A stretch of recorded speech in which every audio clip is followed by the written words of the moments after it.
Kun sagantaa raadiyoo daandii haqaati. Raadiyoon daandii haqaa torbanitti guyyaa afurii afaan Oromoo guyyaa sadii roobii kamisaa Sanbata kan isiniif dhiyaatu yommuu ta'u, sagantaan afaan Amaaraa guyyaa kibxataa isiniif kan tamsaasudha. Raadiyoon daandii haqaa sagalee hawaasa musliimaa bal'aati.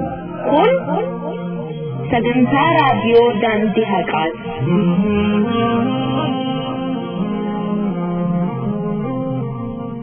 بسم الله والصلاة والسلام على رسول الله صلى الله عليه وسلم. السلام عليكم ورحمة الله وبركاته. كبجمتوت وردقوت سجنتا داندي هكا نجينيس جالل اسمي كمنو كانوا نيكي نرى بقات لكني تبين كت أمري إدو اسم جتنوت بيكيسة بيالت باديا مقالت جاسف جارتي درجة درجتي xiqqaaf guddaa barsiisaaf barataa qotee bulaa kennaaf horsiisee bulaa kennu hojjettoota mootummaa bakka isin jirtanitti nageenyi kenna isin haa dhaqqabu. Akkam jirtan nageenyi keessan badhaadhaa daaduu babaaroo nama sa'ii keessan nagaa xiqqaa guddaan nagaa ardaan keessan nagaa qe'een keessan nagaa oolmaa bultiin teessan nagaa yooyyaa jennee harka buune. Kun tamsaasa sagantaa raadiyoo daandii haqaa kutaa 105 Oktoobar 8 2015 fulbaana 2008 Zulhijjaa 24 1136 akka lakkoofsa hijratti guyyaa kamisaa isiniif tamsaasudha.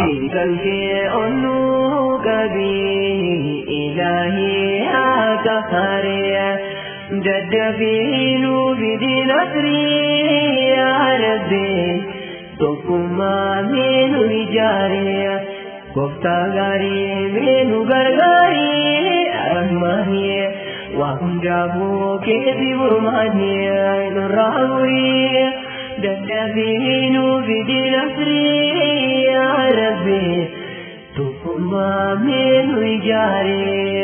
الحمد لله رب العالمين. dhaggeeffattoota keenya sagantaan keenya tokko jennee jalqabne lama jedhee sadii jedhee kinoo alhamdulillahi rabbil alamin sagantaa 105 jirra. Sagantaawwan darban kana keessatti bu'aa bahii hedduu qaxxaamurree odeeffannoowwan biyya keessa jiraniif biyya alatti jiran roorroo mootummaan abbaa irree hawaasa keenya irratti geggeessaa jiruu fi hawaasni musliimaa kallattiilee hundaan roorroo mootummaan irratti aggaamame kan ofirraa qolachuudhaaf carraaqqii inni taasisaa jiru hundasaas sagalee isaa dhageessisaa ibsaa gaggeessitoonni qabsoo baasan akkasumas ergaa amiironni keenya mana hidhaarraa dabarsan sochii qabsoo ijibbaan hawaasni musliimaa biyya keessa biyya alaatti qalbii tokko wal dhagahee wal hordofee taasisaa jiru gama keessatti osoo tamsaasnu sagantaan keenya tokko jedhee jalqabee kunoo 105 bahe sagantaan raadiyoo daandii haqaa qophiilee adda addaa qophii imala ilmii galmee seenaa qophii barnaaqiidaa qulqulluu qophii qalamaa dabalatee gama keessanitti tamsaasaa jirra. Alhamdulillahi rabbil alamin sagantaawwan keenya guyyaa har'aaf ni ta'an jedhanus qindeeffannee gama siidootti seenee jirra. Sagantaawwan keenya guyyaa har'aa keessatti qophii imala ilmii سينا شيخ محمد أمان علي جامي أكسمس قبيو بريس كين أباس عبد الإسلام قبي فتح دعاء أبسو نسيتيه فناهين كنني متى درجكم قبوته أكسمس جلمي سينا قبي كين جلمي سينا ويا تاكي ست سينا عبد الله ابن المبارك كان إتي اسمي سينا سنوفي تمرا سجنتا كينا قبتي قدنا أرسي أنا منيسا مجالك أرسا مسجد مركز المهاجرين الابتدائية والوسطية أجل مكيست شيخ أحمد نمو مجلس سيرانا لاتي فوتو جدوتي غاتي ديبي كما والمرمي تاسفمي قبلني اسم جانا سكنتاوان كينا كنين الرابردوتا أرجس جنيا عبدي قبنا سكنتاوان كينا كان تقريبا ثاني إغني كما كيسانيت كان اسمي تيسين متو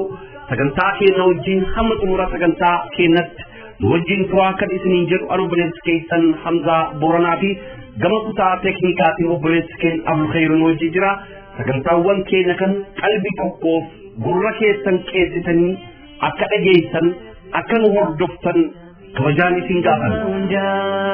Ya hada ya abbagiya ya bola ya obbolesiya erga bozumatila wantina mahadusiti kansif kene ilahi dini gare amantiya dirabe baga kunkina dumarabbiti hedduda kanin argate galato fadlume ati alhamdulillah. Kabajamtootaaf dhageeffattoota hordoftoota sagantaa raadiyoo daandii haqaa qophii keenyaa kamisaa guyyaarraa keessatti qophii imala ilmii aalimoota keenya gurguddoo biyyattii keenya maqaa waamsisan aalimoota gurguddoo biyyattii keenyadhaaf hawaasa isaaniidhaaf ifaajee guddaa taasisaa turan aalimoota keenya gurguddoo aqiidaa qulqulluu dhaloonni kun akka dhaaluuf hojii gurguddaa hojjetaa turan aalimoota keenya gurguddoo aqiidan abaashota aqiidan warroottan diin islaam barbadeessuudhaaf balleessuudhaan aqiidan warroottan yahudotaadhaan oomishamanii qulqulleessuu keessatti ulamaa'ota gurguddoo shoora guddaa taphataa turan qophii keenya imala ilmii keessatti ulamoota keenyaa isiniif seenessaa turree jirra. Ulamootni keenya bu'aa bayii hedduu qaxxaamuranii rakkinoota hedduu qaxxaamuranii beela dheebuu danda'anii mana isaanii irraa maatii isaanii ijoollee isaanii irraa godaananii ilma islaam baratanii hawaasa keenyaa barsiisanii tajaajilaa turan seenaa isaanii isiniif seenessaa turree jirra. Sagantaa keenya guyyaa har'aa keessatti ulamoota biyya keenyaa gurguddoof beekamoo aqiidaa qulqulluu irratti cichanii aqiidaa qulqulluu baratanii hawaasa isaanii barsiisaa turan keessaa Sheikh Muhammad Aman Ali Jami seenaa isaanii haala gabaabinaadhaan urji Ahmed qopheesse haala armaan gadiitiin qindeessinee isiniif qabannee dhiyaanna turtiin keessan nu faana ta'u. Deemni hundi barachuu fadhii yookaan fitaanii jiruun nu dilbii jiruun nu dilbii ilmi barbadii.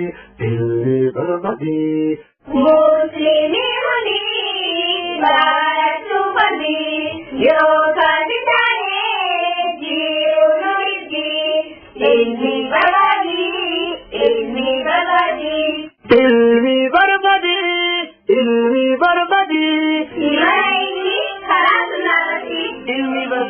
Bakkuma mara qophiin mana ilmii torbaanitti akka kushinitti haata.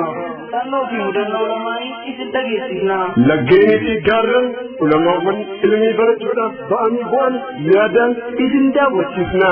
Ilmi barbadii, ilmi barbadii, ilmi barbadii, ilmi barbadii. Sheikh Muhammad Aman Ali Jami.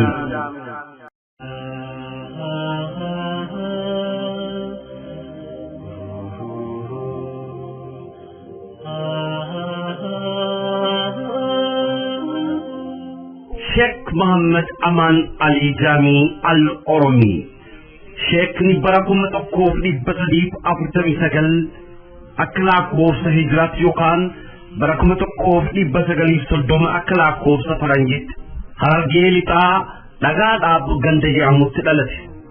Ijoollummaan ganda isaa dhagaadhaabitti barnoota shari'aa Quraana fiqii Shaafi'ii afaan Arabaa baratee jira. Sana booda sheekni ganda isaatii deemee biyya keessa bakka adda addaatti barnoota islaamaa waraabbataa ture. Kitaabota hedduu haffazee jira. Booda hajjiis gama Makkaa karaa seene. Somaaliyoonii yaabbatee Yaman keessan Saawud Arabiyaa dhaqqaban. Sheekni biyyatti ilmii ulamoota keenyaarraa gosa hedduu baratee eega haffazes biyyaa bahe. Garuu hoggaa Saa'udii dhaqes akkuma haarawatti ilmii barachuurraa gadi taa'e. Ulamaa'ii gurguddoo Saa'udii jiran hundarra deemuun ilmi irraa fudhatee jira. barnoota ammayyaatiin mana barnootaa sadarkaa lammaffaa xumuree digrii duraa fudhatee jira. Achittis hin dhaabbanne barnoota isaa itti fufee maaster digrii lammaffaa Punjab Pakistan irraa fudhatee jira.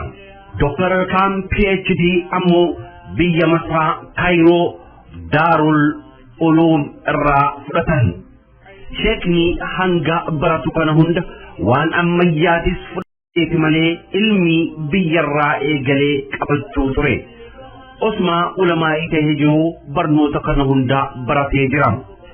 Sheekni bahara ilmii erga ta'ee booda barsiisuurraa gadi taa'e. Suudii masjiida Nabii sallallahu alaihi wasallam keessatti yuunivarsiitii Madiinaa fi bakka adda addaatti barsiisee jira. Nama beekaa biyyi hundi waan jaallattuuf Suudiin lammummaa kenniteefii jirti.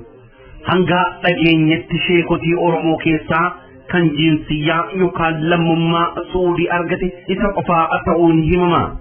Inni ulamaa'ii Suudii gurguddoo barsiisee jira. Yuunivarsiitii Madiinaatti damee faakalitii aqiidaa keessatti itti gaafatamaa ture. Ulamaa'iin gurguddoon akka Ibn Baaz, Saalah Al-Fawzaan fi kanneen biroo sadarkaa beekumsa isaatii fi qulqullina aqiidaa isaatiif ragaa bahanii jiran.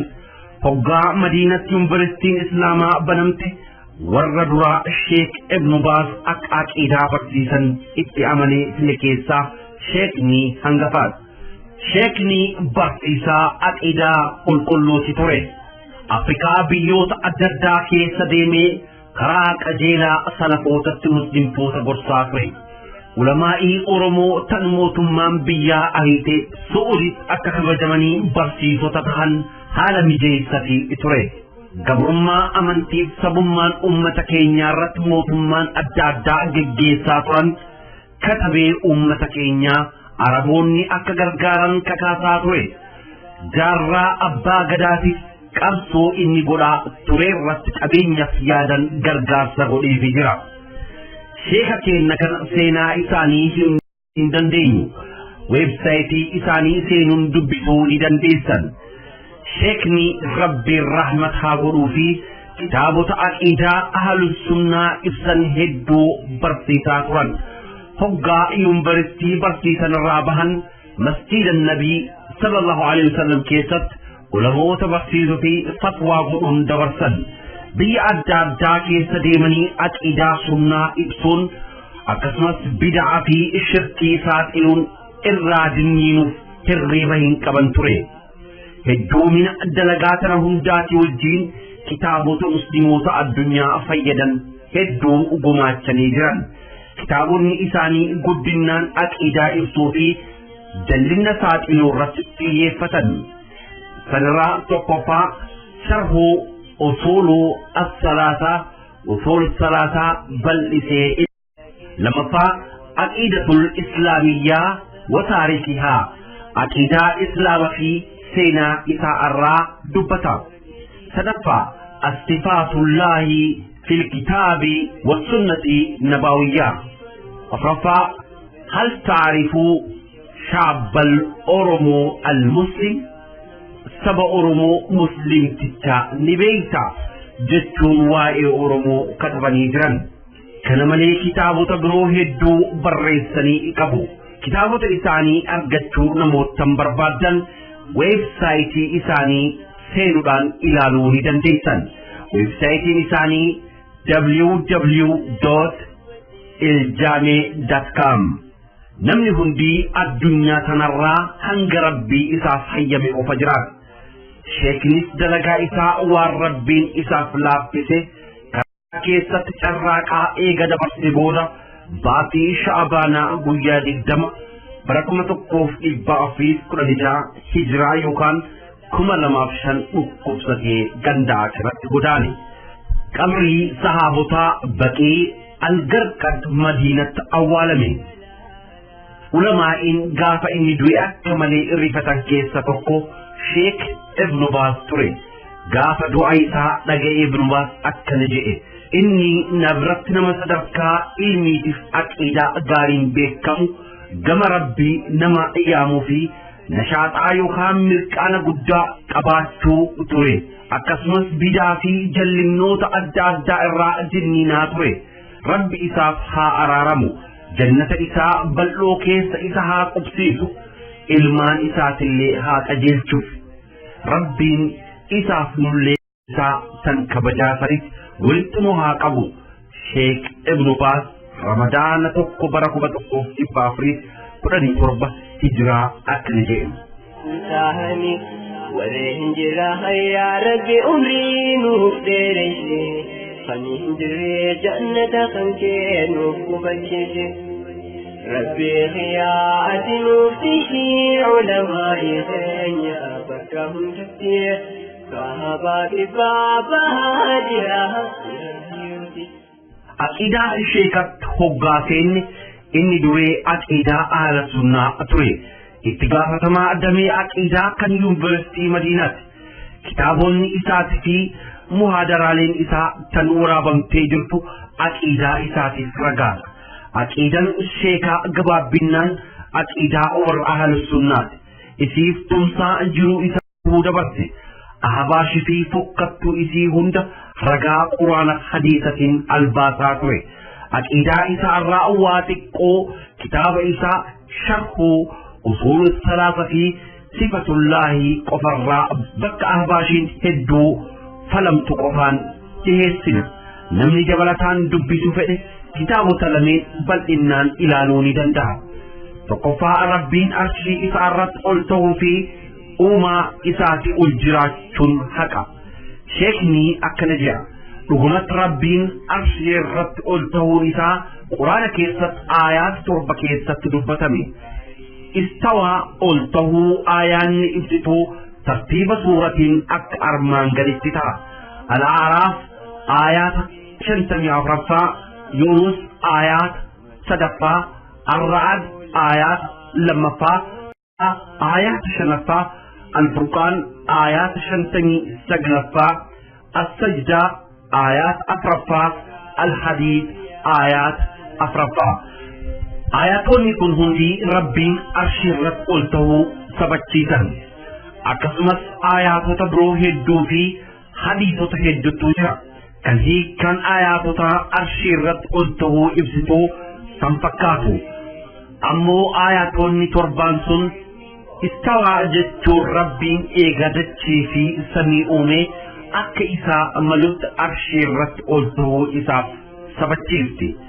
صفة الله فولا إبلا ما تقدم شنيتي هم إبلا ما تقدم جرها لما فا قلبوئين سربي أقوم حديثا رفت قم سمي دنيا قلبوئا بوئين سئسا ملي شيء فقلبوئين سئلايكسي أقنجي حديثولين قلبوئين سربي سبتشيسا هدوتو رفت إمام ابن تيميان حديثا متواتر لا كل سيدون أديس جئين حافظ ابن عبد البر أكتم حديث نقد بئين سربي همو متواتر كرهدون أديس مجتون أديس إمام الزهبين إمام لمان ابن تيمية ابن عبد البر دي غري أكنجي حديث قد بئين سهيموسا جلدي يقال مجلدة قد كتبيتين تري حديث نسون متواترة كرهدون أديس مجتون إتي ملكني فتيتين جرا حديث تسنرا حديث أبو هريرة نبي الرا أديس صلى الله عليه وسلم قد بؤا ربين كيني هالكنهم ده هقا هركسدي الرا دبري ربين أني موتدا إنيو كان نغافتو ننكن نافي إنيو كان نكدتو إسافين أوادا إنيو تو أرارمن الرا بربادا من أرارما جاء شيكني رقالي هدو حديثتي جدتو علماء فدي أكسمس ورددو خدت جب إساني ساكلي تمرتي وني إني فكين ربين قد بوعى أكما حديثا سبت كان برد بري هما اتجين إدان قد بوئين سإسام ملي قد بوعى جني برد برا أكما ورى سلفا نندرا دبري صفة الله فولة إبلا ما شنتمي لما هم إبلا ما شنتمي جهم حال مكانان شيكني صفات ربين في نيامتي نبيين إساء صلى الله عليه وسلم كان يامي ترتيبا سبتشيتو اتفقا نمني أكيدا أهل السنة صفاتي مكا ربي كيست قد فقينا هبتو فده أكسمت كالجلن والرجلتي الدبرو فده كتاب شيكا الصفات الله ها إلالو نمني أكيدا إساء تنتوهدا إبادتي هيكا جدت لا إله إلا الله برو فده كتاب إساء شرحو أصول الثلاثة ها إلالو شيكا كين ربي الرحمة ها وروفي ربي إسانف ها أرارمو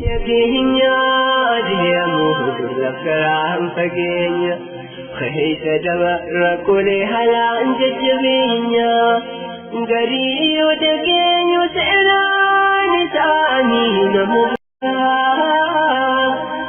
لابتو تسنجيني دكيني وانغرا نمرازا وأنيا تدبير كتيدا في كتابكم مركجيسا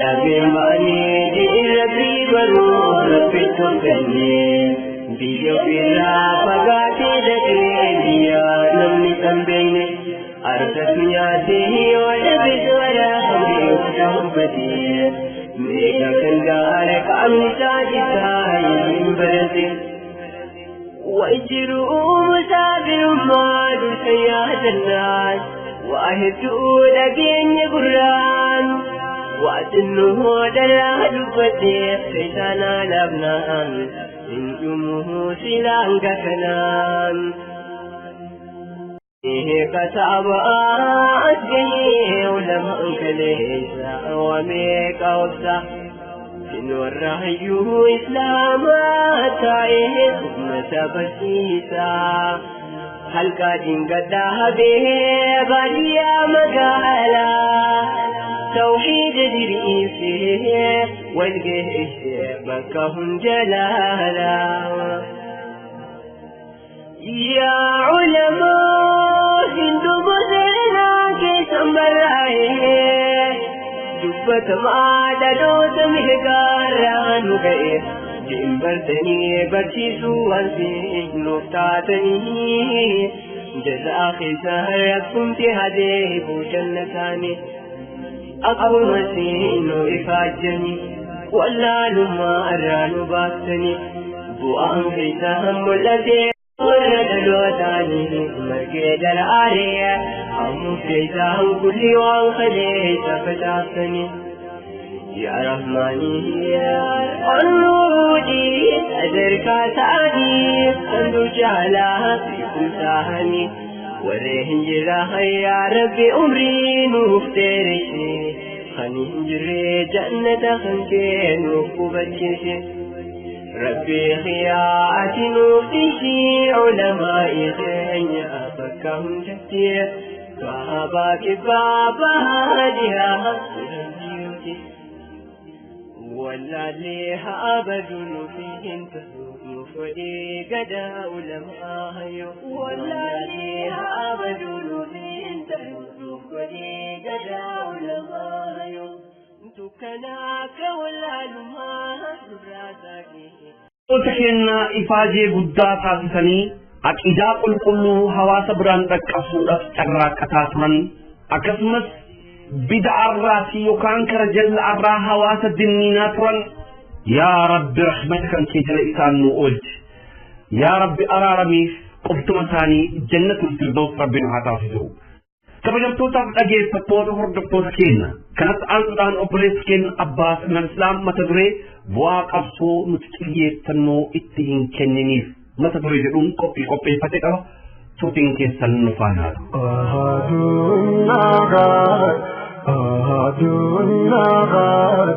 الله الصمد الله الصمد أحد الأحد أحد الأحد الله الصمد الله الصمد Buah kapsong iifanno hinkanis ilaalchi ilmi namaa ta'ee wanta argaa jiru irratti hundaa'a. Odeeffannoowwan kallattii adda addaa irraa nu qaqqaban immoo wantoota ilaalcha keenyaaf boca qabsiisan gidduu tokkodha. Naannoon nuti itti dhalannee fi guddanne aadaan ilaalchi hawaasa naannoo sanii miidiyaaleen nuti hordofnu muuxannoowwan jireenyaa fi muudannoowwan nu qunnaman odeeffannoowwan adda addaa nu kennuudhaan yaadota adda addaa nu keessatti facaasu. Yaadonni kun immoo ilaalcha dhaabbataa uumuudhaan gochoota naannawa keenyatti raawwatamaniif deebii akkamii akka kennuu qabnu murteessu. Deebiin ilmaan namaa gocha dhaabbataa ta'e tokko irratti kennan immoo icciitiiwwan adda addaa qabu.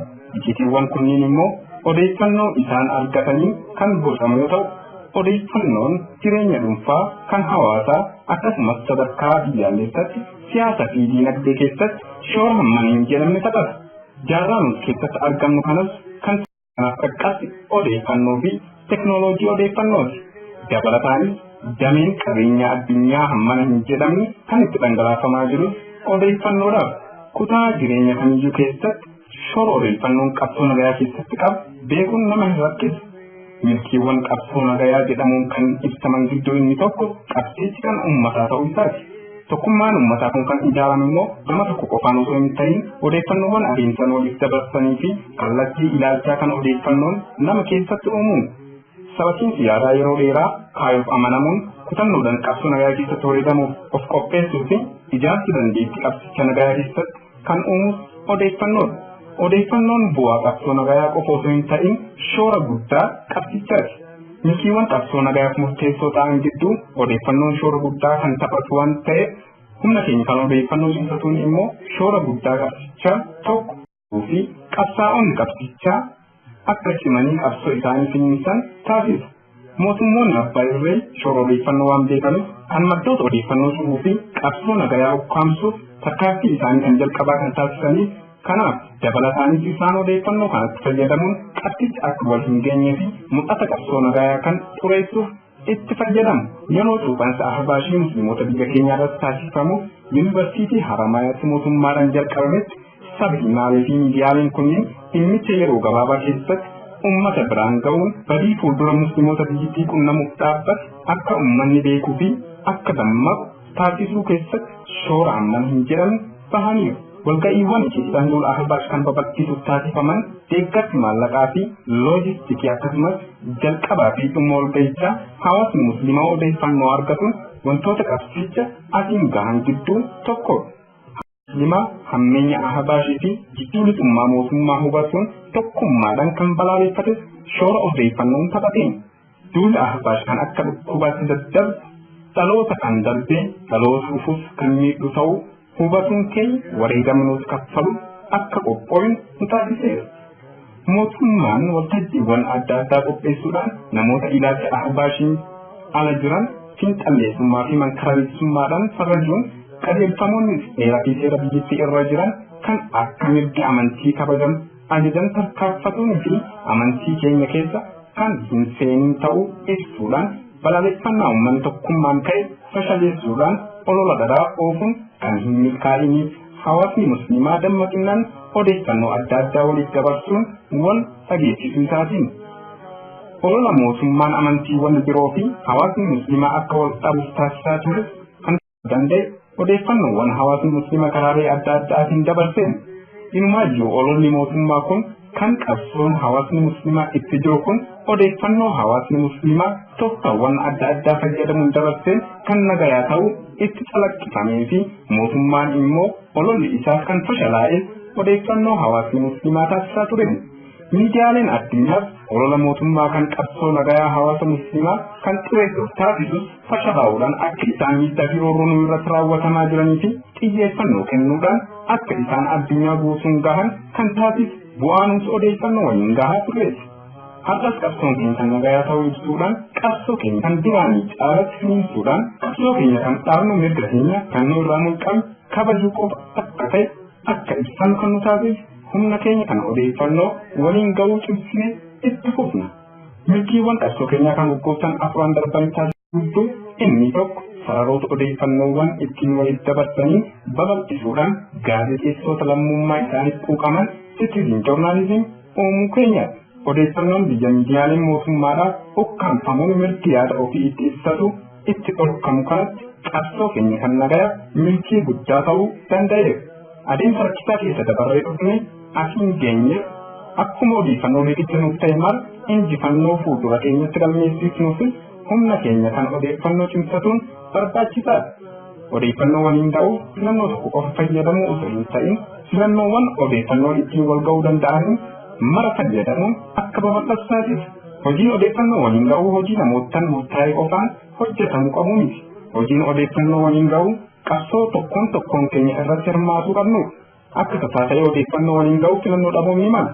Haa ta'u malee garuu namootanii fi raawwan odeeffannoo waliin ga'aniif dabarsuun karaa salphaadhaan akka uummata bira qaqqaban taasisuu ni dandeenya. Dabalataanis walitti hidhaansi nuti wal waliin qabnu kan odeeffannoo kamiyyuu osoo hin tuffatin kan itti walii dabarsuun ta'uu qabu. Poolisiiwwanii fi qajeelfamoonni gurguddoon kuufama odeeffannoo xixiqqaa waan ta'aniif odeeffannoo irratti cimuun barbaachisaadha. Nuti garuu odeeffannoo milkii qabsoo keenyaa kan nagayaa ta'us xiyyeeffannoo hin kennineef. Sanii miti odeeffannoo faayidaa hammam ga'u qabsoo keenyaaf qaban aadaa walii dabarsuu hin qabnu. Nutis aadaa kan ofirraa hambisuun aadaa odeeffannoo sassaabuu fi dabarsuu keenya babal'isuun shoora qabsiisuu irraa eegu akka ba'an isin hin jenne. Amiirota seenaa hundaa yaa jenne ilaahii kadhannaan tokkummaa nuu kanne gaafa rakkootiifu waa jaboo arganne gumiin kenna tolee kan hoggine. Allahu akbar, Allahu akbar, Allahu akbar, Allahu akbar, Allahu akbar. Qabsoo nagayaati nuka finiinsine. Allahu akbar, kawaan madeessine kadiigan beeksine. Allahu akbar, mirga keenya gaafanne mirga namaan sarbine. Allahu akbar, Allahu akbar, Allahu akbar, Allahu akbar. Obboleessi keenya Abbaas ibn al-Islaam, jazakallahu khairan, barakallahu fiik. Maasha Allah alayk eyyen qabxiilee hawaasni keenya xiyyeeffannoo ittiin kennin kanus xiyyeeffannoo ittiin kennin hedduu nu tuquu kan keetiif jazakallahu khairan, barakallahu fiik. Kabajamtootaaf dhaggeeffattootaa hordofaa odeeffannoon tuffatamuu hin jiru. Gama keessaniin biyya keessaaf biyya alatti kan jirtan odeeffannoowwan jiran hunda gama toora waasappii keenyadhaan nuuf qooduu hin dagatina. Odeeffannoowwan jiran hunda osoo hin tuffatin gama keenyatti nuuf dhaqqabsaa. Nutis bilbiluudhaan isin odeeffanna. Kabajamtootaaf hordoftoota keenyaa kan hordofaa jirtan sagantaa raadiyoo daandii haqaa. Raadiyoon daandii haqaa sagalee hawaasaa musliimaa bal'aati. Kanatti aansuudhaan qophiin keenyaa qophii galmee seenaati. Qophii keenyaa galmee seenaa guyyaa har'aa keessatti seenaa Abdallah ibn al-Mubarak qabaneessaniif jiran hamma xumuraa sagantaatti turtiin keessan nu faana ta'u barnoota irraa argattu gurra keessan qalbii wajjin keessaa nu hordofaa turti gaarii.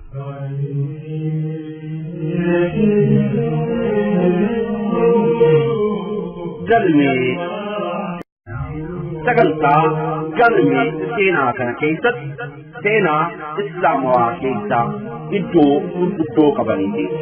Akkasumas beeksisa seenaa islaamawaa keessatti qooda gurguddoo qaban kan seenaa gurguddoo jalagan kan keessatti ilaaluudha. Galmee seenaa.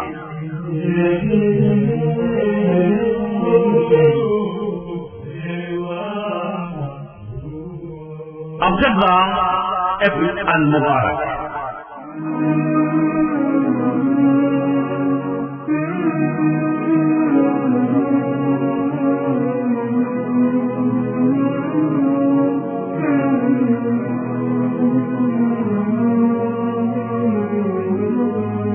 Seenaan nama waan gaarii hojjetee baraabaraan leellifama. Inni hamaa hojjete akkasumatti abaarama.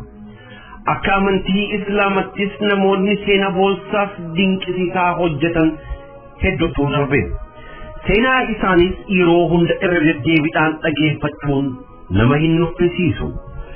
Inuma irra deddeebi'anii caqasutti nama kakaasa. Seenaa namoota muraasa ammoo kitaabotuma seenaa keessatti yoo taate malee irra deebi'anii argachuun hedduu ulfaata. namoonni kunniin barumsa ergamaa kabajamaa irraa fudhatanii ilma namaa dukkana keessa baasuuf aarsaa barbaachisu hunda namoota kafalanidha. Kaayyoon isaanii takkii humnaan yookaan ammoo beekumsaan ilma namaa qarqaaruudha. Addunyaa dhumtuu tanaaf fedhii guddas hin qaban. Fedhiin isaanii hundi gooftaa isaanii gammachiisuudhaan aakiraa bitachuudha. Fedhinnaa lubbuu isaanii guutachuudhaaf hedduus hin cinqaman. Rabbiin gammachiisutu boqonnaa sammuu isaanii kenna. Amaloota badaa ummata keessatti faca'anii argaman balleessuuf tattaaffatan. Haala fi amalli namoota kanaa kan nama kaawwanirraa adda. Ibaadaa isaan guyya takka keessatti hojjetan nuti jireenya keenya keessatti hojjetuun nu dhiba. Isaan yeroo argataniif xiyyeeffannaa kennuudhaan seeraan itti fayyadaman. Yeroo xinqiif rakkootitti illee Rabbi ofii ibaaduun isaaniif salphaadha. Waan islaamummaan isaanirraa barbaadu kennuudhaaf ofiin qusatan. Lubbuu ofii islaamummaaf kennuun qabeenyaaf beekumsa ofii kennuu caala itti hin ulfaatu. Namoonni kunniin sahaabota, taabi'oota yookaan ammoo hordoftoota warra ta'anii dachii tana ifnaan guutan keessaayi. Namoonni kunniin beekumsaaf kennaan isaan qaban gita hin qabu. Hoggantummaadhaan, beekumsaan, siyaasatiin, hoggantummaa waraanatiin, daldalummaadhaan, gama ogbarruutiin kennaan isaan qaban kan ajaa'ibaati. Khaalid ibn al-Walid kennaan inni gama waraanan qabu ol aanaadha. Bu'aan inni gama kanaan islaamummaaf kenne yeroo maraa kan yaadatamudha. Arjummaan Usmaan ibn Affaan qabu ammoo kan nama hundaa hawwisiisudha. Qabeenya qabu islaamummaa irratti baasuun isa gammachiisa. Orsi Mu'aawiyyaa ibn Abi Sufyaan badhaafame ammoo fakkeenya namoota hundaaf ta'udha. Haa ta'u malee kennaan kun hundi isaa yeroo hedduu bakka hin argamu. Ergaa Nabii Muhammad dachii tana gadhiisanii deeman irraa kaasee nama kenna hunda wal biraa badhaafamee argatuun hedduu nama dhibus. Darbee darbee namoonni mul'atan ni jiru. Namoota akka carraa kenna kana hunda wal bira badhaafaman keessaa namni gama biyyaa Kuraasaanii argate isa tokko. Namni kun kennaan gama waraanatiin qabu mujaahida cimaa isa taasise. Beekumsi gama fiqiitiin qabu ammoo bilchaatadha. Waan namarraa dhagahee ammoo gama of eeggannootiin qo'atee namaaf dabarsuu irratti nama ajaa'iba. Ibaadaan isaa nama hinaafsisa. Gama daldalaatiinis tujjaara milkaa'e ta'uu danda'ee jira. Walaleessaa, barreessaa, hayyuu afaanii walumaa galatti waan namni kennameef hunda wal bira argatee jira. Maqaan nama kanaa Abdallah ibn al-Mubaarak jedhama. Abdallah ibn al-Mubaarak eenyuni?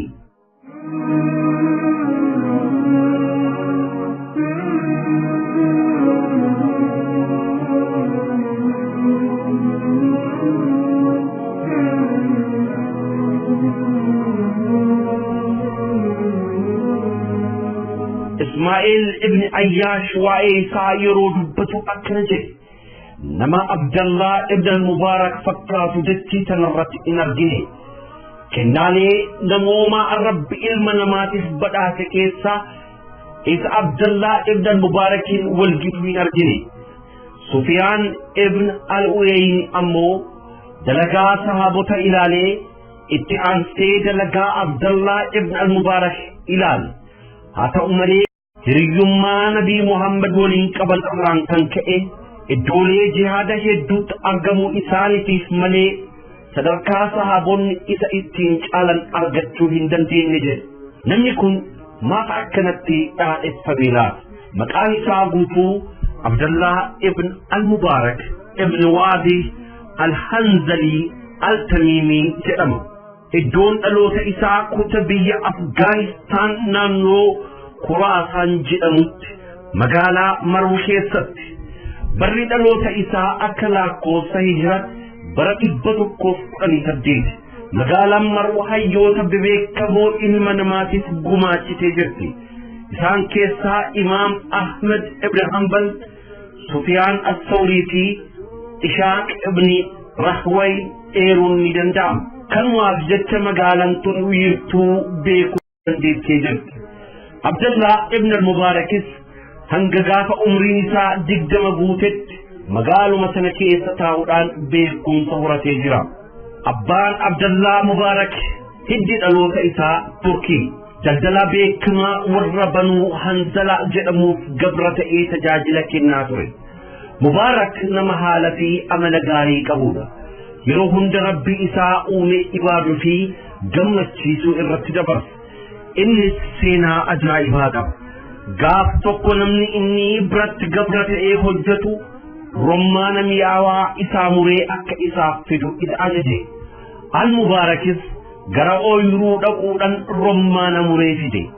Namichi yoo dhandhamuu dhangaggaawaa itti ta'e. Anbar mi'aawaa naaf fidisiin jedhe dhaqii isa mi'aawuu murii fidi jedheen. Dhaqee muree ammas garuu dhangaggaawaa. Yeroo sadaffaatiif ajajni itti kenname. Ammallee isa mi'aawuu muruu hin dandeenye. Namichi hedduu jallane. Mi'aawa fi dhangaggaawaa adda baaftee hin beektu jedhee itti iyye. Al-Mubaarakis hin beeku jedhee deebise. Namichis irra deebi'ee akkamitti mi'aawa fi dhangaggaawaa adda hin beekne jedhee gaafate. Al-Mubaarakis hanga har'aa nyaadhee hin beeku jedhe. Maaf hin nyaatin jedhee gaafate namichi. Hanga har'aa akka nyaadhu sirraa eeyyama hin arganne jedheen Al-Mubaarak. Al-Mubaarak Rabbi ofii akkaan sodaata. Kanaaf jecha meeshaa namaa hayyama abbaatiin malee tuquu hin fedhu. Gosa kanatti kan dinqisiifate bulchaan isaa intala ofii itti heerumsiisuu kajeele. Kanaanis namichi intala tiyya fuudhii jedhee gaafate. Al-Mubaarak ammas dubbii ajaa'ibaa dubbate. Bara jaahilummaa namni intala sanyii isii ilaalee fuudha. Yahudan qabeenyaaf jecha fuudha. Nasaaraan ammoo bareedina laalee fuudha. Uummanni kun garuu diinii isii ilaalee fuudha jedheen. Ammas dubbiin tun namichatti ajaa'iba taate. Al-Mubaarak dubbii isaa kanaan intala ta'ee qabeenya keetiif jecha osoo hin taane diinii isiitiif fuudha jedheen. Namichis dubbii tana haadha mana isaatiin gahee mariisise. Sana booda intala isaa Al-Mubaarakitti heerumsiise. Maatii islaamummaa sababa godhatee ijaarame kanattuu Abdallah Mubaarak ummata kanaaf gumaache. Abdallaan maatii kana keessatti akhlaaqa islaamummaatiin guddate. Uumamaan kenna waan tokko dafee qubatuu badhaafamee jira. Ijoollummaa isa irraa kaasee wabaratuudhaaf fedhii guddaa qaba. Waan dhagahee osoo irraa hin hir'isin akkasumas osoo itti hin dabalin irra deebi'ee dubbata. Iddoo barumsi itti kennamu hunda irraa hin dhabamu. Fedhiif kakka'umsa barumsa qabu irraa kan ka'e yeroo hedduu abbaa isaa dalaga hin qarqaaru ture. Sababa kanaaf yeroo hedduu abbaa isaatiin wal dhabaa ture. Abdallah ibn al-Mubaarak yeroo duraatiif gaafa umriin isaa 23 ta'u magaalaa dhaloota isa kan taate Marwa gadhiisuudhaan gara magaalaa biraa deeme. Yeroo sanarraa jalqabee hanga gaafa dachii tanarraa godaane beekumsa barbaacha bakka ta'e qabu hunda waliin gahee jira. Waan na fayyada jedhee yaade hunda barachuu irraa of duuba hin deebi'u. Yeroo baratu garuu waan dhaga'ee san adda baafachuudhaaf tattaaffii guddaa godha. Yeroo tokko dubbii wayii dhagahe. Dubbii tana dura kan dubbate Hasan al-Basrii ture. Isiinis akkana jetti. Nama tokko mufachiisuudhaan jaalala namaa kumaa hin bitatiin. Kan booda gabaase ammoo Haaruun ibn al-Mughriidha. Dubbiin tun dhugumatti kan Hasan al-Basrii ta'uu isii hubatuudhaaf magaalaa jiraatu irraa kahuudhaan kiiloomeetira 1,000 imaluudhaan Haaruun ibn al-Mughiraa irraa adda baafate. Haala isaa kanatti namoonni ajaa'iban hanga yoomii haala kanaan itti fufta jechuudhaan isa gaafatan. Innis hanga du'utti jedhee deebiseef. Ibn al-Mubaarak walumaa galatti namoota gara 4,000 dhiyaatan irraa baratee jira. Haa ta'u malee qoratee kan namoota 1,000 ta'an qofaa ummataaf dabarse. Abdallah ibn al-Mubaarak barumsa nama musliima ta'e qofa irraa hin baratu. Ni fayyada taanan nama amantii biraa hordofuu irraayis numa barata. Yeroo tokko ilmi isaa ajalaa du'e. Taaziyaa taa'amee kanarrattis namichi hordofaa amantii majuusaa ta'e tokko gara Abdallaa dhufuudhaan isa sabarsiisuu jalqabe. Jidduutti dubbii ajaa'iba takka dubbata. Namni qaroof hayyuu ta'e tokko waan namni doofa fi gowwaan torbaan tokko booda dalagu har'a dalaga jedhee dubbiin isaa tun erga jabaa of keessaa qabdi. Ati nama beekaa waan taateef har'uma jedheen. Abdallaan gara kaadhimtoota isatti garagaluudhaan waan namichi majuusan sun dubbate akka barreessaniif isaan ajaje. Ibn al-Mubaarakiif beekumsi bakkuma hundaa argama. Kanaaf wanni beekumsa jedhame hundi biran darbu. Abdallah ibn al-Mubaarak beekumsaan cinatti gama daldalaatiinis milkaa'ee jira. Waa'ee daldalaa abbaa isaa irraa barate. Abbaan isaa dur gabra daldalaa warra hanzalaa ta'uudhaan dabarseyyuu ibn al-Mubaarak daldala akka dalagaa dabalatatti ilaalu. Akkuma beekumsaa xiyyeeffannaa guddaa kennetti daldalaafis xiyyeeffannaa guddaa kenne. Isaaf namni gama hundaan waan isa fayyadu sirriitti hojjechuu qaba. Bu'aa daldala irraa argatu karaa islaamummaa irra oolcha. Namoota mallaqa hin qabneef ispoonsara ta'uudhaan bara baraan akka hajjii godhan taasisa. Yeroo tokko ibn al-Mubaarak hajjii gochuudhaaf waan isa barbaachisu qabatee karaa bu'e. Akkuma naannoo magaalaa Kuufaa gaheen waan tokko arge. Dubartiin takka raqaciise irraa foon muratti. Rabbiin waan baktaa'ee nyaachuu haraam akka godhe kan beeku ibn al-Mubaarak gara dubartii sanitti dhiyaatee gorra'amee jira jedhee gaafate. Lakkii hin gorra'amne jettee deebisteef. Eegasuu maaf cicciraattaree jedhee gaafate. Nyaachuudhaaf jettee deebisteef. Innis waan akkana nyaachuu islaamummaan akka dhorku itti hime.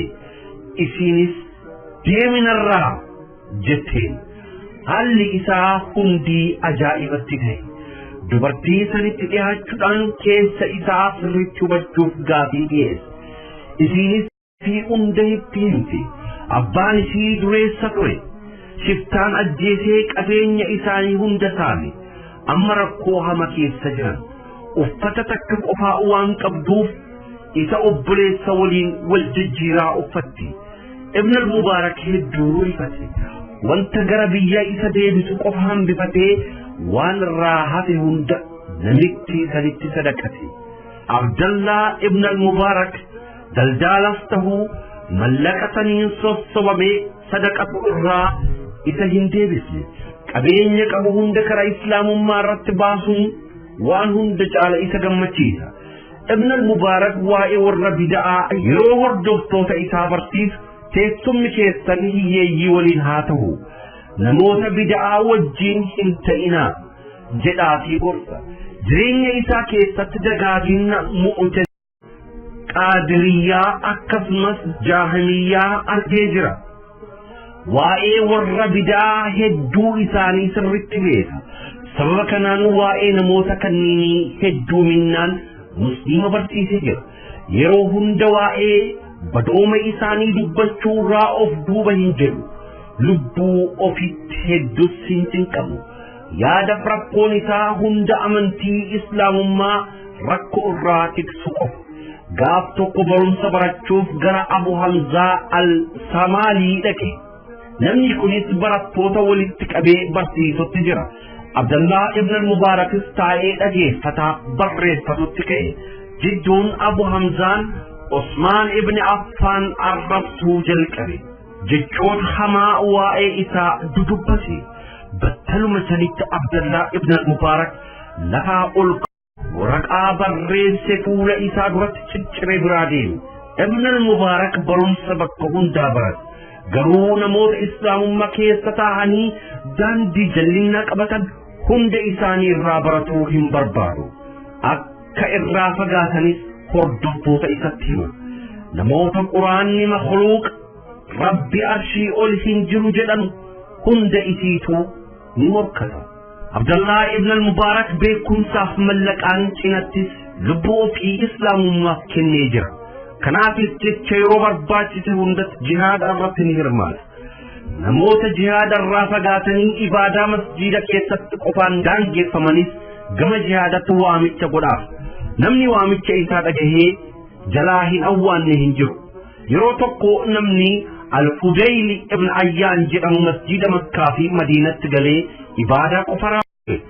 Namni kun dalagaa hunda dhiisee ibaadaa salaata zikrii quraana qara'uu qofa irratti daangeffamee hafe. Ilmi namaa islaamummaa bifa hundaan qarqaaruu waan qabuuf Ibn al-Mubaarak xalayaa itti barreesse. Xalayaan isaas akkana jette: Siyyaa namicha abiida masjiida lamaanii osoo sila dhuftee al takka nu ilaalte ibaadan as raawwata jirtu hundi isii tapha akka taate hubatta. Namni wayta salaataaf qiraatii boqoo isaa lamaan imimmaaniin jiise jihaada irratti morma isaa irrattis dhiiga dhangalaasuu qaba jedhee itti barreesse. Al-Fudaylis booyatti jihaadatti makame. Abdallah ibn al-Mubaarak gahee inni islaamummaa keessatti hin raawwatin hin jiru. Gama fiqiif karaalee barbaachisa hundaan islaamummaa cina dhaabbatee jira. Haa ta'u malee haala kanneen hunda qabatee turus du'a jalaa hin hafne. Kennaan inni qabu hundi isaatu ka ajaa'ibaati. Kennaalee kanneen hunda qabatee gara biyya irraa hafuun hin danda'amne godaane. Namni hundi haaluma jiru irratti du'ee kaafama akkuma jedhamu Abdallah ibn al-Mubaarak karama islaamummaa irratti godaane. Akka lakkoofsa hijiraa bara 181 ji'a Ramadaana keessa akkuma jihaada irraa deebi'een sakaraatni du'aa isa qabate. Yeroo kana gara hiriyya isaa Naasiritti garagaluudhaan biyyee mata kiyya irratti jetti jedhe. Naasir garaan isaa hin dandeenye boohuu jalqabe. Maaf booyta maal taatee jedheen. Jireenya qananiif gammachuu jiraataa turte. Har'a ammoo hiyyummaa tanarratti yoo duutu garaana nyaatte jedheenna. Ibn al-Mubaarak deebisee akkas hin jedhin. An rabbii kiyya kadhadhee na dhagahe. Jireenya dureessaa na jiraachisi, du'a hiyyeessaa na ajjeesi jedheen. Kanaaf amma oduu biraa dhiisi. Kalimaan tiyya xumuraa shahaadaa akka taatu irratti na qarqaarii jedheen. Haaluma kanaan addunyaa san gadhiisee deema.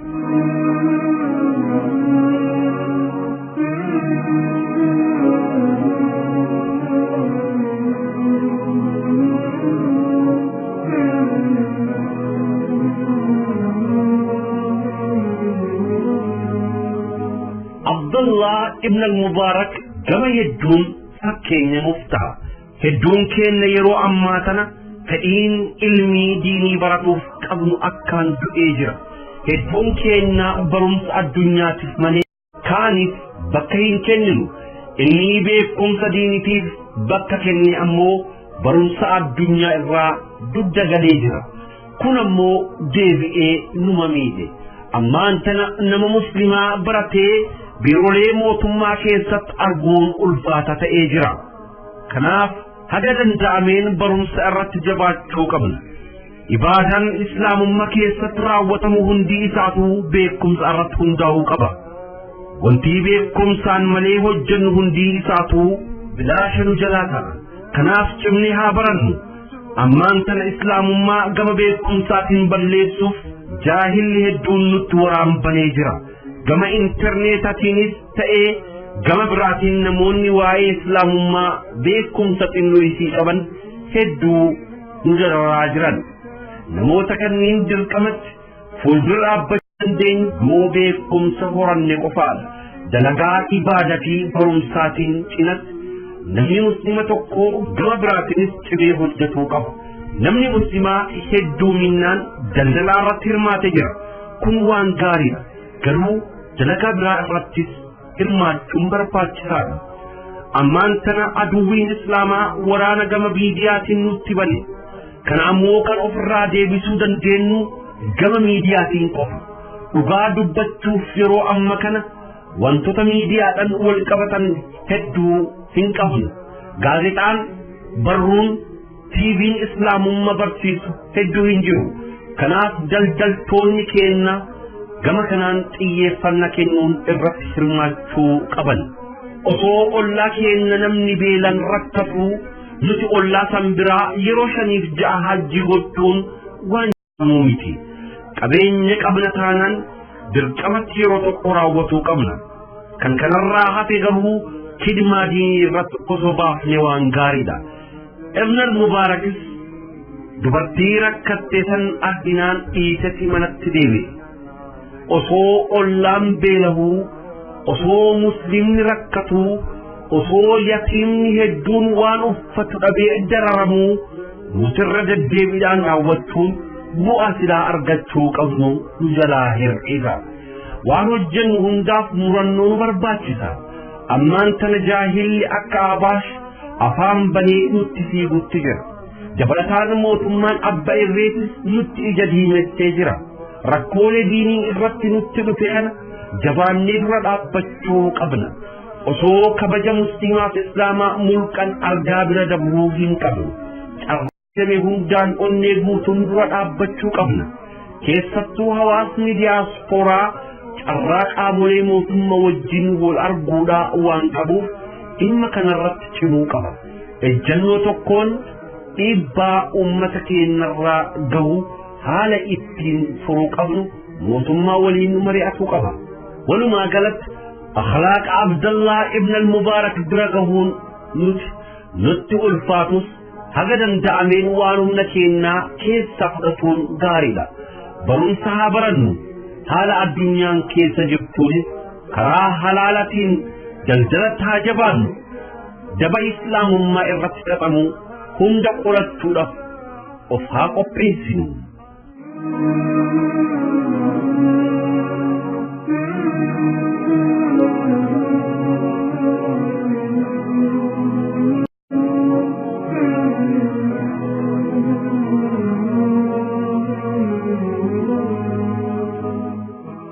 Eyyen akka Abdallah ibn al-Mubaarak waa hundaadhaan guutamuu baannus waa hundaadhaan isa hordofuu dadhabnus mee hamma rabbiin keessa nu laaffiseedhaan seenaa isaa kana keessaa barnoota guddaa arganna jennee abdii qabna. Dargaggeettiin mee seenaa kana keessatti faa ilaallu. Amalli keenya maal fakkaata? Akhlaaqni keenya maal fakkaata? Qalbiin keenya duniyaa kanarratti rarraatu kun haala akkamiin duniyaa kana keessummeessaa jirti? Kidmaa islaamummaa kana keessatti mee maal fakkaanna?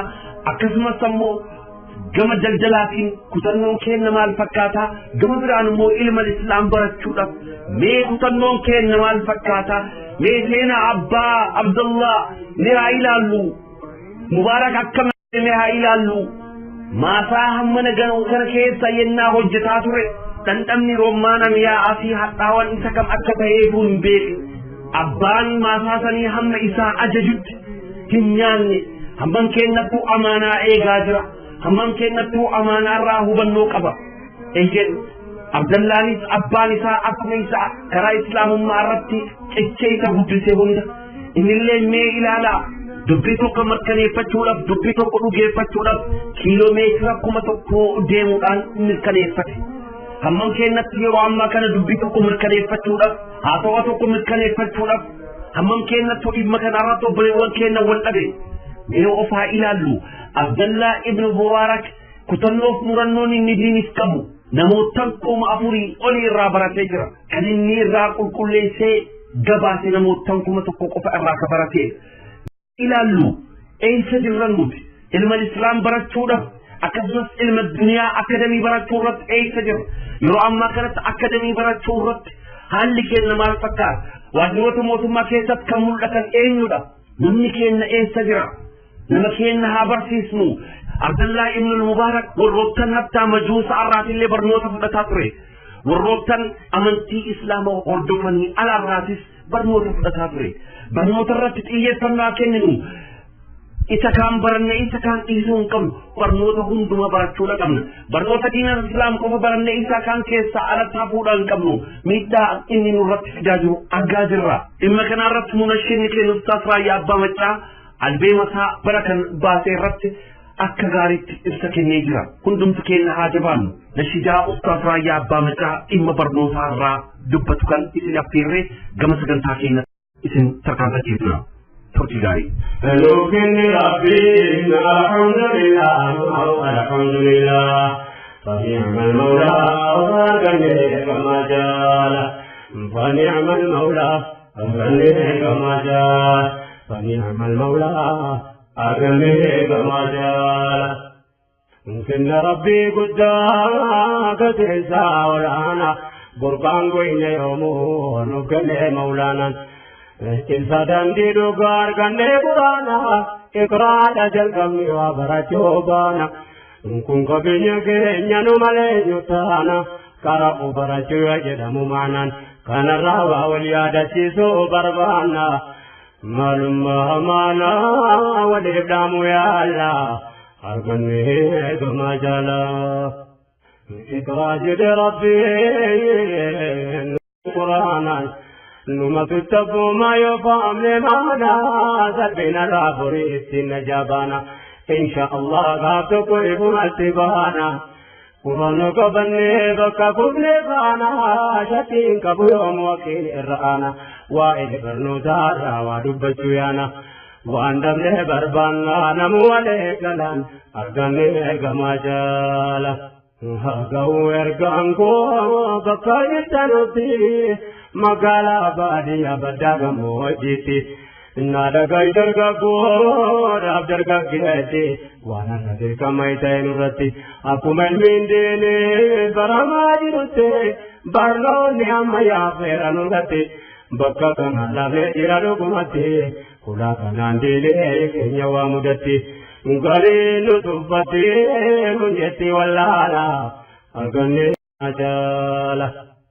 أما يجتونكو أفانزا فنما نمني ولي قدو بفاقوتو دماء مالدين كينيا أمانتين إسلاما بردو باسبرا يومي يوم يوما قولي ربنا على قرآن كروما برم سيد لكنو جنو أما نسام من ملين لدو كينيوما سيلفا كينيوما ديبني جالالا أرغني كما جالا سببنا وانكنا قادر يا بوليسا يا المانول قدة جلتنا دقيسا لطمان الإسلام أبوتو يا كيسا باجنان والكتا يوتان إسلك بحسن بردان كينيا ميري وجراتان إسا كانتونا دبنا إسهي توديسا ميمالياني كيسان دبي كان لالا أغاني كما جالا نوبل ربي الحمد لله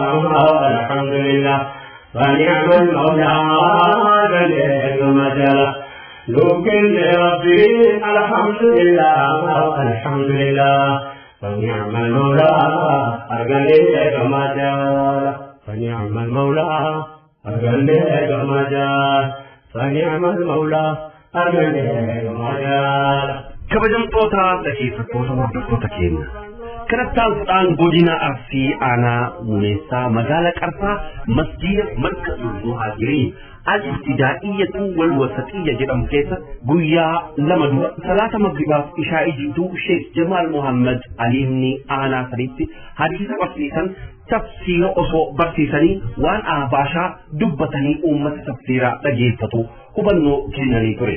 Salaata ishaa'ii booda itti majlisa seeramaa kan aanichaa kan Sheekh Ahmed Namo jedhamu yeroo dheeraaf leenjii abaashii kan fudhataa tureeti biyya biratti sirriitti shakkamaa kan ture akkana jedhee dubbatee maqaa abaasha kaasuun dubbachuun yakkaan isin himanna namni tokko abaashii irraa dubbatee dhageennan mootummaan dhiyeessanuun jedhee jira jechuun yeroo inni lolee dubbatetti hawaasni sagantaa tafsiira hordofatu aariidhaan lafaa ka'uun biraa yennaa deeman namoonni muraasni biratti hafanii marii cimaa waliin taasisaa turan. Mariin kun immoo gaafif deebii jajjabaa itti kaasee jira. Sheek Ahmad namoo majlisa seeralaatiif jamaa barattootatiin gaafiin cimaan itti ka'ee jira. Sheek Ahmad namoo ka majlisa seeralaan bakka bu'ee leenjii abaashii fudhataa ture. Ahabaashonni diinota keenyadha jechuudhaan dubbatee jira. Mee obboleewwan keenya naannoo sanitti marii sanarratti argaman sagalee dhaabanii nuuf erganitti jira. Sagalee san wajjin haa dhageenyu. Ahabaashota bakka isaan jiran hundatti saaxiluudha. Gaafiiwwan ciccimaa isaan gaafachuudhaan isaan wareessanii jiru barattoonni. Turtiin keessan faanaa ta'u.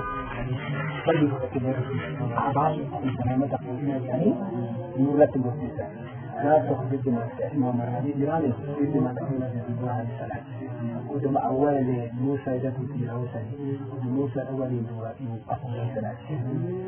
ماريو سلاسيسو داخل إنسان رئيس بريان رئيس بريان أما في ألمان سلاسيسوني ما تستوى عليه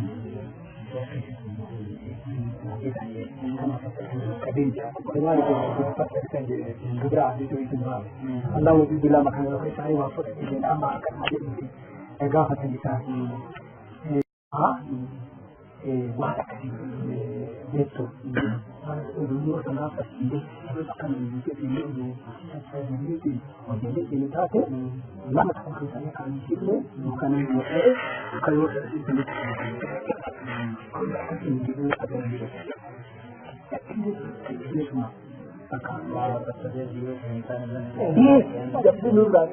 ما قول الجنس وجعله أما واي نهائي أحبابي أما قافي بسرعة لا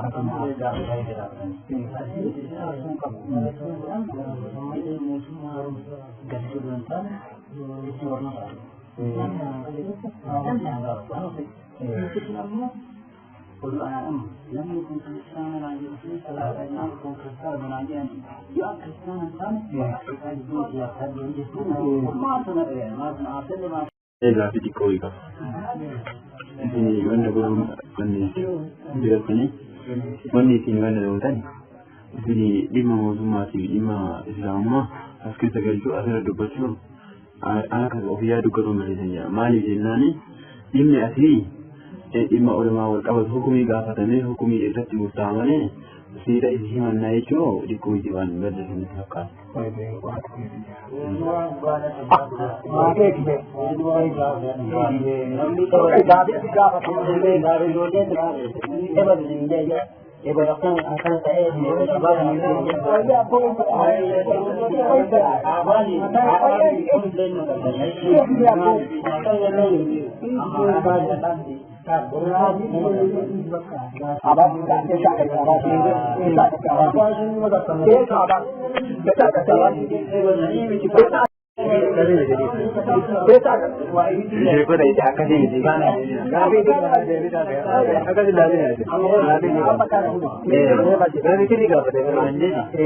Hukuminati, wannan sera, wannan islamu ati wannan sera ma to dingese. Wannan ati ammo hukumi Qur'ana ati hadisan ummata akkamitti daqee mootummaa isii madhaan jettanii jecha. hukumi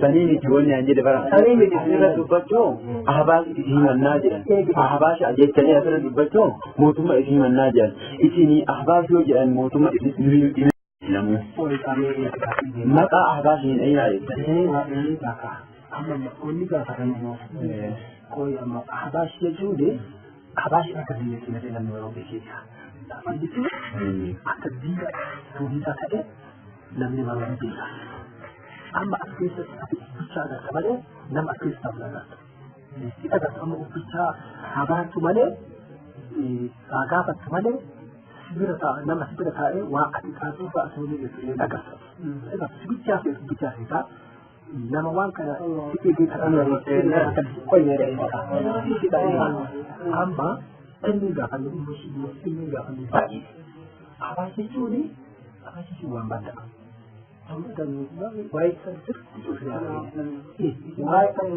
waa'ee isaanii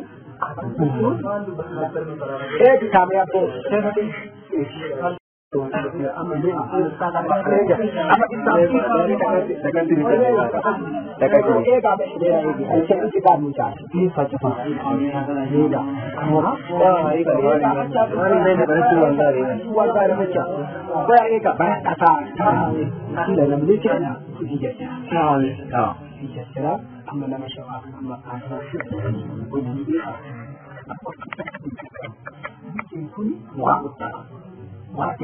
kama uduwane tu aliwasa ni samtiki sura huku lidi ndani wa mtara mtu msafiri kana hivi wala basi bisha mbona hivi kaeka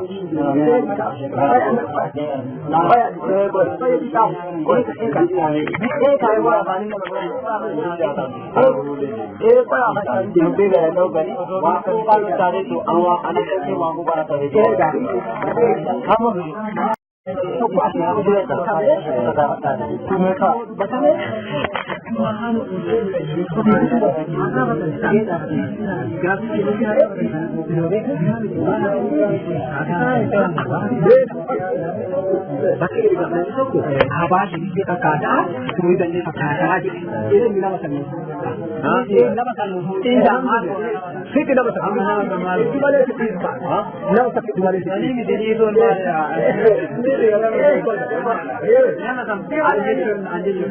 Asiyeti amma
betul kebagian dari tak mungkin kami itu sama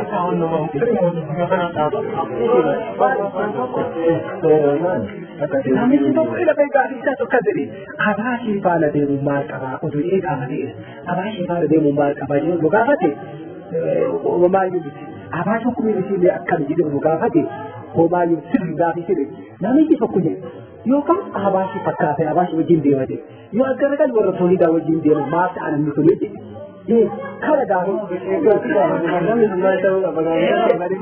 lama abasi wajin deewu agar kalila wajin deewu lama sa akan gona je lama sa akan gona je sirri ga mate lama sa akan gona je akan bulu ga bai sinu ga fata lama kai ka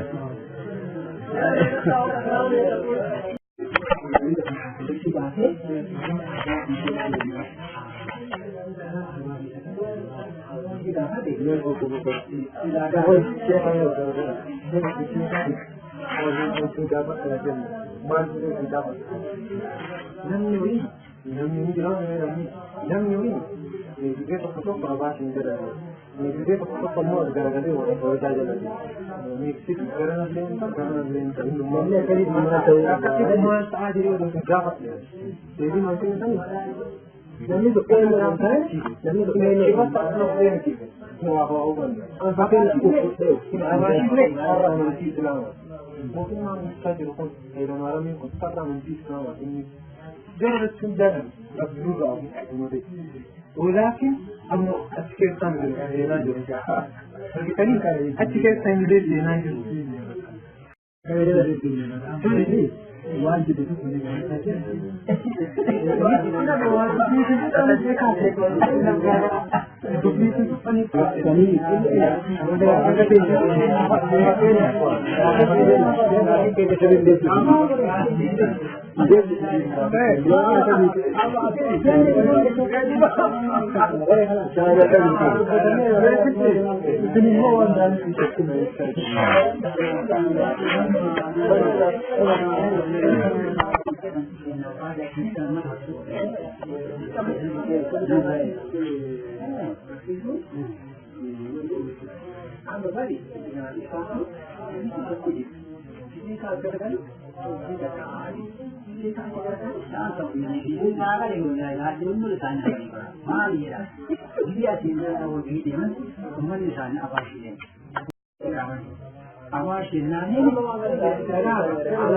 Abashin tabiri kita murah salah kata aku normal saya ni gak betul. Ewan ni ada cinta kita dah berdua ada yang di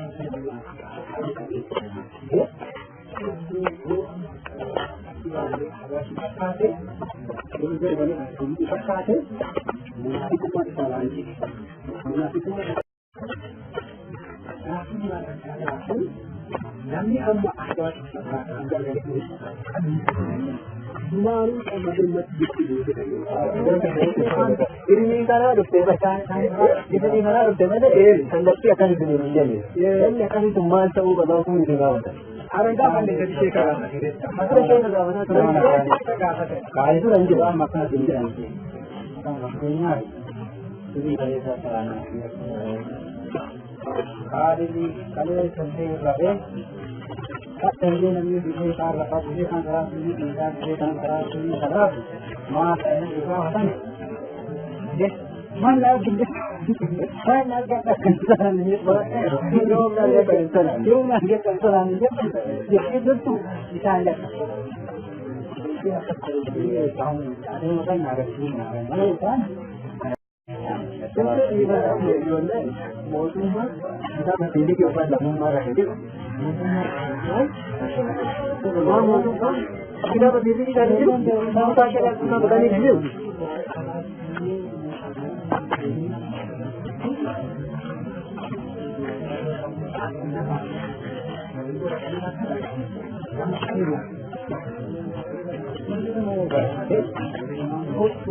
Kami mana masih lagi.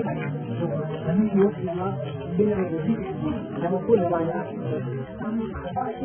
Jadi berada.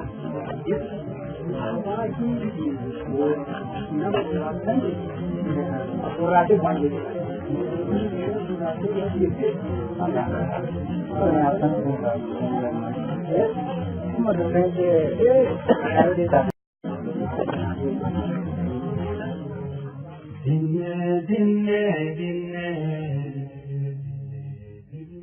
Ganda wala dinne ulama gutta kabna wala la lubnan fenu dinne dinne ganda wala dinne wala la nuwagan kabno dinne. Subhanallah, kabajamtoota hordoftoota keenya akka dhageessaniin mariin yookaan mormiin cimaan kun haala kanaan gaggeeffame itti gaafatamaan majlis seeraan alaa Sheek Ahmed Namoo wanta dubbatanuuf wanta dhiisan wallaalanii jaanjawaa turan. Dhugaan jiru kana gama hawaasatti deebi'a.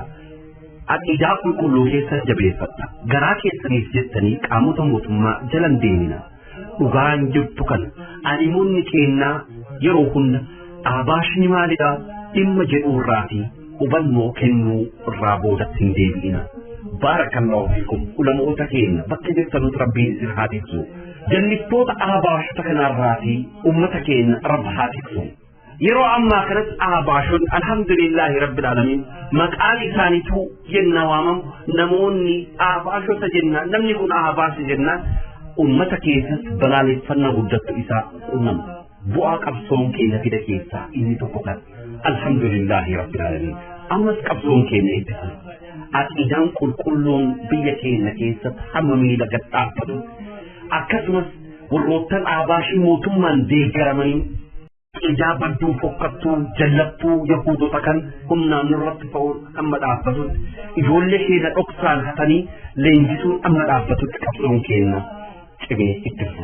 Kabajamtoota dhaggeeffattoota hordoftoota keenya sagantaawwan keenya guyyaa har'aaf qabannee dhiyaannee kana fakkaatu. Sagantaawwan keenya kanneen irraa barnoota akka argattan abdii guddaa qabna.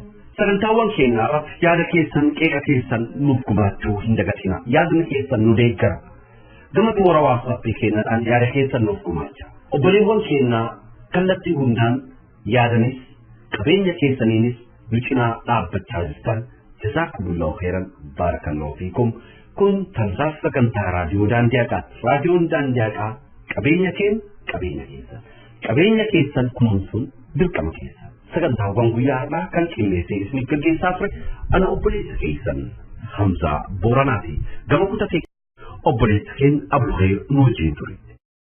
Rabbiin subhaanahu wa ta'aalaa dhaloota kana keessaa gootota akka Abdallaa ibn al-Mubaarak rabbiin nu haa baasu. Ilmi dhalillee beekaa akka isaa rabbiin gidduu keenya haa baasu. Nullee beektota akka isaa rabbiin haa taasisu. Ijoollee keenyallee beektota akka isaa rabbiin haa taasisu. Gootummaadhaanillee karaa rabbii irratti qabsaa'uudhaanillee goota akka isaa rabbiin haa taasisu. Walaloodhaanillee hobbarruudhaanillee subhaanallah daldalaanillee siyaasallee waa hundaan beekaa akka isaa rabbiin haa taasisu. Taqwaan sodaa rabbiidhaanillee beekaa akka isaa murannoonillee ka akka isaa rabbiin haa taasisu. Kutannoof murannoowwan gootummaa akkasii gama dinagdeenillee jajjaboo eegisan. Duula gama miidiyaadhaan nutti gaggeeffamaa jiru kana jala miidiyaa keenya jabeeffannee miidiyaa keenya qabeenya keenya kunuunfannee duula miidiyaa gaggeeffamaa jiru kan ofirraa qolachuu dandeenyu miidiyaa jaba eegi qabaannedha. Raadiyoon daandii haqaa gama saatalaayitiitti guddachuudhaaf raadiyoon daandii haqaa bal'inni fi tamsaasni si bal'atee roorroo hawaasa keenya irratti mootummaa abbaa irreedhaan nurratti aggaamame gama biraas immoo duula wallaaltotaan nurratti gaggeeffamaa jiru yookaan amantii keenya irratti gaggeeffamaa jiru ofirraa qolachuu kan dandeenyu beekumsaan miidiyaa gad dhaabbate miidiyaa ulamaa'otaan ijaarame kan miidiyaa raadiyoo daandii haqaa qabeenya keessan guddiftanii qabeenya keessan cina dhaabbattanii duula nurratti gaggeeffamaa jiru kan ofirraa qolachuu eegi dandeenya qofaadha. Kanaaf hundumti keenya gama hundaan kallattii hundaan jabaannee tokkoomnee tokkummaa keenya eegnee qabsoo keenya beekumsa irratti hundaa'e qabsoo keenya ulamaa'otaan hoogganamu kan cimsinee itti fufuudha qabna. Goota keenyaarraa barnoota argattan jennee abdii qabna. Akkasumas seenaa Abdallaa ibn al-Mubaarak irraa barnoota akka argattan abdii guddaa qabna. Akkasumas walfalmii Sheek Ahmad Namuu Majlisa Seeranalaa godina Arsii Aanaa Muneessaa magaalaa Qarsaa masjiida markazul muhaajiriin al-ibtidaa'iyatu wal wasatiyyaa keessatti barattoota wajjin mormitaaf sanarraa hubannoo argattan jennee abdii qabnaa. Qophii obboleessa keenya Abbaas ibn Islaam bu'aa qabsoo nuti xiyyeeffannoo hin kenniniif mata duree jedhuun odeeffannoo murteessaadhaa. Odeeffannoo osoo hin tuffatiin waliif dhaqqabsaa nuuf dhaqqabsaa jechuun qopheesseerraa barnoota akka argattan abdii guddaa qabnaa. Hamma sagantaa keenya isaanitti deebinee wal arginu du'aa keessaniin hin dagatinaa. Wassalaamu alaikum wa rahmatullahi wa barakaatuhu.